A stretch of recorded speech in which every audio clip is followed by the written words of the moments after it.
Sorry banget ya ini di belakang berantakan banget ya di kamar gue yang udah lama nggak dipakai untuk bikin konten. Jadi sekalian bikin konten ya nggak disiapin lah. Jadi ini gue cuman pengen intro.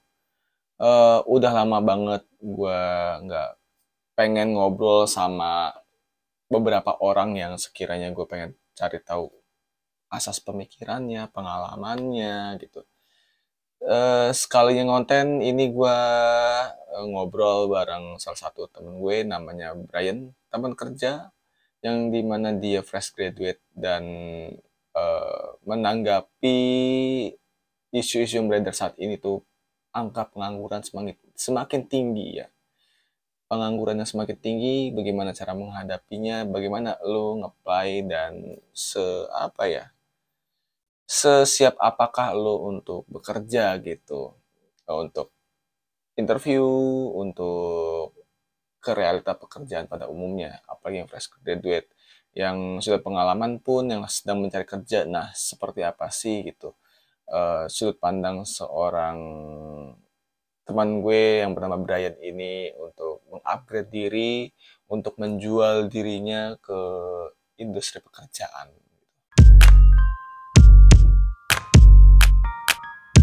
Jadi ini kita lagi di close the door, enggak dong, tentang ini yang merah. Nah, gue lagi, jadi gue lagi kerja nih, terus ketemu ditemenin sama teman gudang kantor gue, teman kantor yang dimana ini kita lagi event. Nah, di celah-celah gue nungguin acara, jadi ada sekira 1 jam lah ya, 1 jam sebelum mulai ini. Gue pengen ngobrol aja sih sama Brian. Jadi dia nih bisa dibilang teman baru, join baru sebagai partner kerja ya. Betul. Terus dia punya pengalaman yang ya cukup pahit nggak sih anjir dunia kerja. Pahit banget emang. Peres secara ngomongnya ya. Santai aja Tep. Enggak santai aja.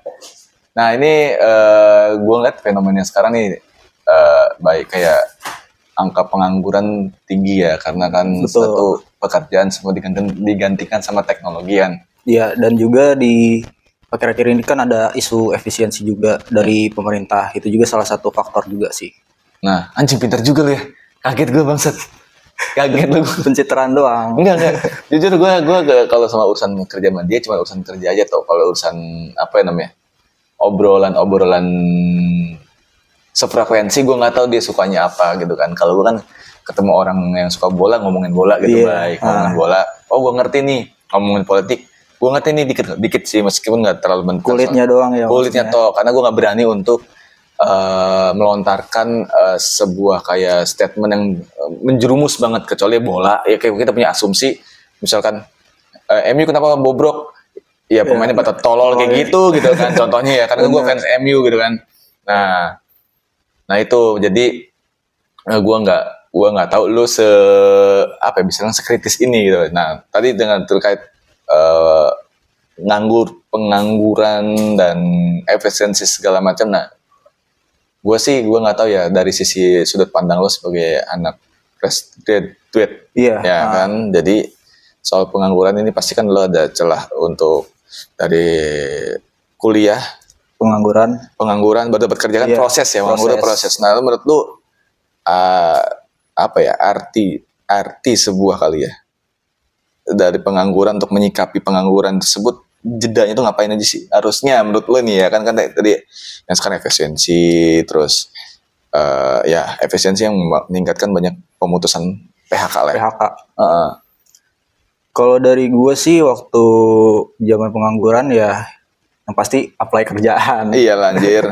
Ya lo bahkan berteman dengan Dina Job Street ya. Iya, Dina Job Street, Devina Glitz. Dan juga selama di masa-masa itu memang 1 bulan sih masih oke, terus 2 bulan juga masih oke. Tapi kalau udah di atas 2 bulan tuh udah mulai kena.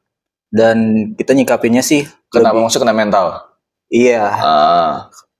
Dari kita juga sih nyikapinnya juga harus bisa take a rest. Jadi kayak jauh dulu dari laptop untuk sementara waktu dan kembali lagi untuk mencari kerjaan dan juga upgrade diri.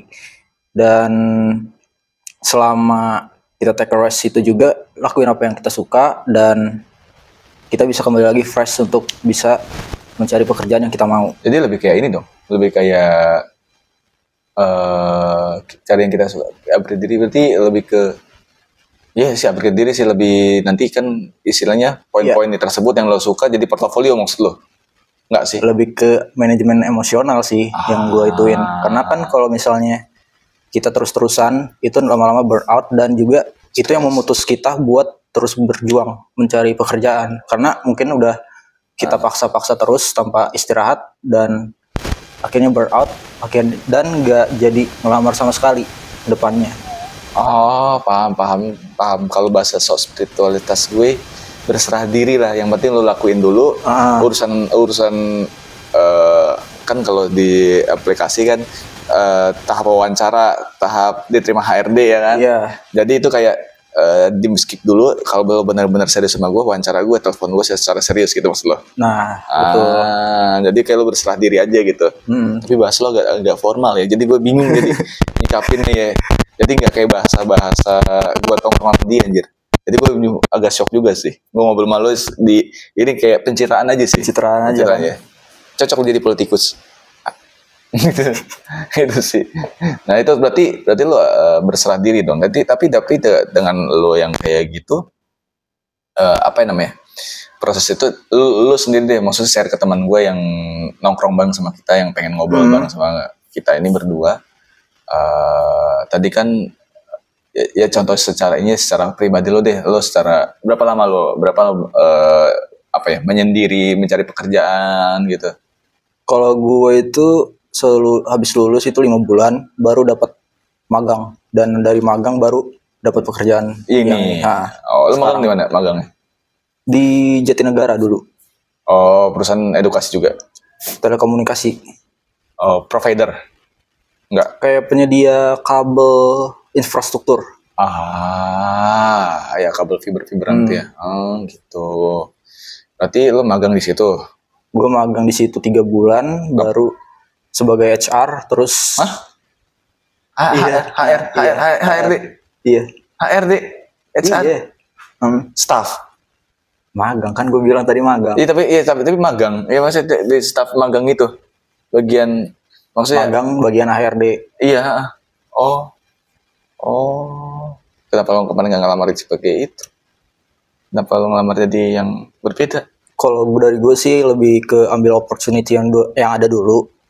Dan kalau misalnya baru kita ketika udah dapat opportunity belajar, kita boleh mencoba yang kita mau. Tapi lu lulusan apa? Psikologi? Administrasi bisnis.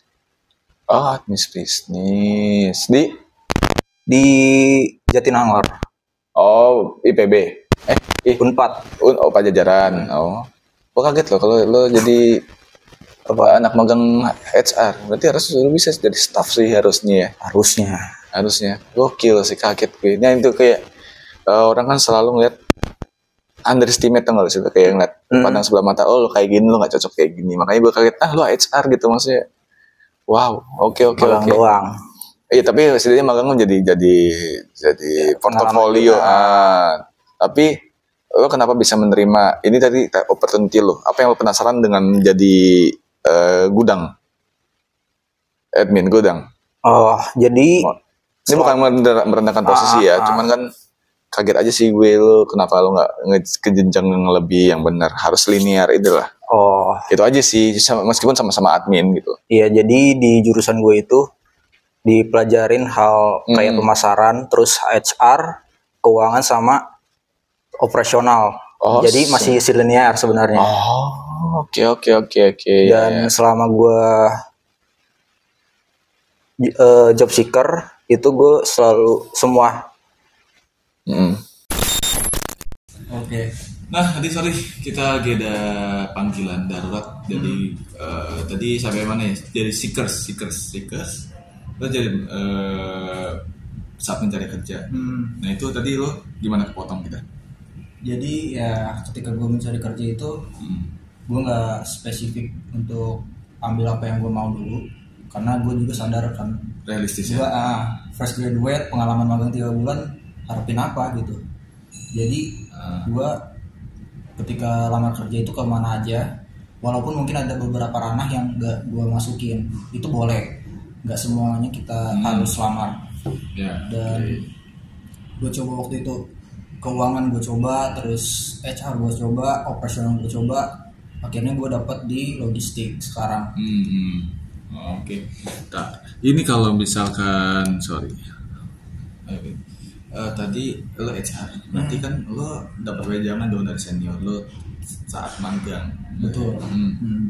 Nah tadi lo bilangnya ini seru nih, cuman nggak waktu kayak gini sih. Seru Bang, serius gue di otakku nih banyak banget, karena kan banyak teman-teman yang pengen tadinya sesuai dengan diri sesuai gue mampu, tapi kan balik kesempatan ya kan, kesempatan dulu kan, tidak semua yang kita inginkan tuh bisa langsung dapat. Gue versi gue sosok spiritual saja, apa yang dikehendaki semesta belum tentu yang kita inginkan. Betul. Nah kan ini semesta, karena gue semua lingkup agama ya, gue bilang semesta, bisa bilang Tuhan juga. Tapi lo secara sisi HR kan pasti lo keberwejangan. Nah, bisa nggak sih lo kasih salah apa ya? Nah, teman-teman yang fresh graduate, mungkin adik kelas lo atau yang nganggur sekarang, yang pesan atau petuah yang dikasih senior lo saat magang deh di sebagai HR, caranya tuh apa selain tadi lo jangan dari sisi apa yang lo inginkan nih, terus apalagi untuk bisa masuk kerjaan. Lo nggak maksud apa tanya gue? Gue coba dulu sih. Jadi pasti lo coba dulu. Kayak waktu itu senior gue bilang kalau kita harus selalu berusaha, dan seperti apa yang gue bilang tadi, kita bisa boleh berhenti untuk sejenak untuk melangkah lebih banyak lagi. Kita nggak harus selalu melangkah tanpa ada istirahat, tapi dengan konsistensi itu bisa membawa kita ke level yang berbeda. Kayak Colonel Sanders, lo tahu yang pendiri KFC? Iya. Kakek itu. Si kakek dia di masa tuanya yang nggak kayak kita masih ada terbilang muda lah. Dia udah umur pensiunan tentara, umur 50, 60. Dia datang ke rumah-rumah buat nawarin resep. Iya, jadi salah saya ketok-ketok. Iya. Ya gue tahu cerita itu. Dia baru bisa menjual resepnya itu ketika percobaan yang ke 1000 sekian. Kayak sama kayak sini yang lampu kan? Iya. Sama kayak lampu ya. Iya. Dan dari situ itu jadi motivasi gua ketika gua melamar kerja. Gua jujur waktu melamar kerja itu lamaran itu sampai 1000-an. Itu ada dibikin di job street dua-duanya. Ada juga yang gue kirim ke email perusahaan dan segala jenis saluran gue coba. Lu hitungin sampai 1000 beneran? Gue ada tulis di Word sih. Oh, lu di listing? Iya. Oh, lu listing sampai 1000-an? Anjir, susah gitu ya nyari kerja ya? Cawnya. Dan itu jadi, ya kembali lagi ya, Colonel Sanders itu jadi motivasi gue karena dia aja di umur segitu masih udah mau meninggal. Masih gigi. Maksud gue yang masih ada ini langsung menyerah kayak gitu sih. Gitu ya. Oke. Sebenarnya gue rasa seru sih, maksud gue dengan banyaknya polemik cari kerja. Gue sih berpikir gini, pengangguran banyak, kita skill sebenarnya bisa dicari lebih mudah lah. Mungkin di era lo lebih mudah dibanding di era gue. Sekarang di era lo adalah semua belajar bisa akses YouTube, course online. Kalau gue kan semua harus ketemuin, datang ke tempat lesnya, ke tempat perguruannya, ya perpustakaan, soalnya by akses Google. Nah, mungkin versi gue adalah bener sih, maksudnya lo coba dulu. Ini versi gue ya, lo coba dulu, apply. Ya mungkin cara-cara yang tadi cukup bagus, yang listing. Jadi secara fundamental sih, benar, bukan yang kayak skill teknis juga sih. Iya, itu inisiatif lu sendiri supaya lu kesadaran lu sampai sejauh mana yang cocok dengan diri lu ya kan. Kalau versi gue nih yang gue tangkap dari cerita lu, keren sih, maksud gue nggak semua yang lo kendaki itu sesuai dengan apa yang susah restuin. Karena apa? Satu, gue sadar Karo kenapa suara kecil? Lupa gue colokin. Lupa gue colokin. Tapi itu bisa kan nanti? Bisa gue cut. Aman. Nah, lupa gue colokin nih. Jujur aja, pantesan kok suara gue kecil gitu kan. Terus kedua adalah untuk hal tersebut, lu berarti ilmu-ilmu, lu suka apa deh? Maksudnya hobi lu yang sesuai dengan kerjaan sekarang?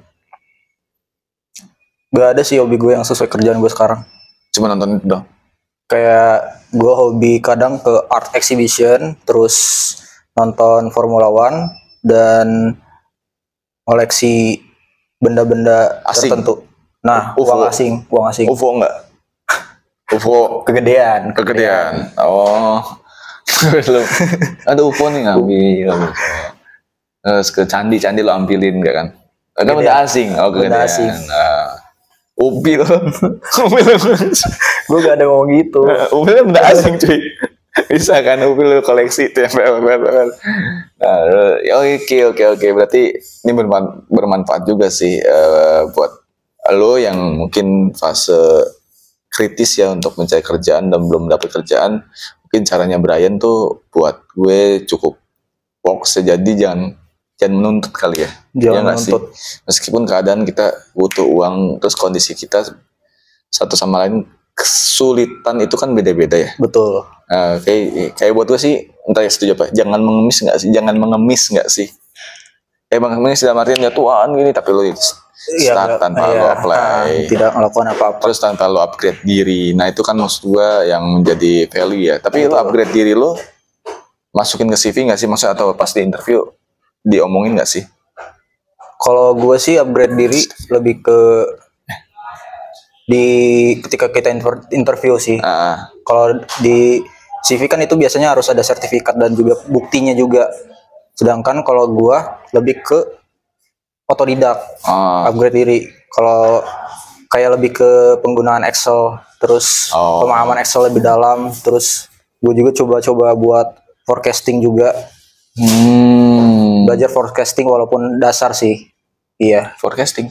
Iya, jadi forecasting itu kayak peramalan gitu. Peramalan sederhana yang mana kita gunain data-data dan menggunakan data-data itu sebagai acuan buat pengambilan keputusan di masa depan. Oh. Nanti kita berhenti ya forecasting. Lebih dalam lagi, lebih detail lagi. Enggak, nanti kita kan karena waktu kita udah mau kerja. Maksud gue forecasting, gue jujur penasaran sih. Asli ini versi gue ya. Gue forecasting apa, nanti gue searching juga. Nanti versi lo apa? Oke, nanti next.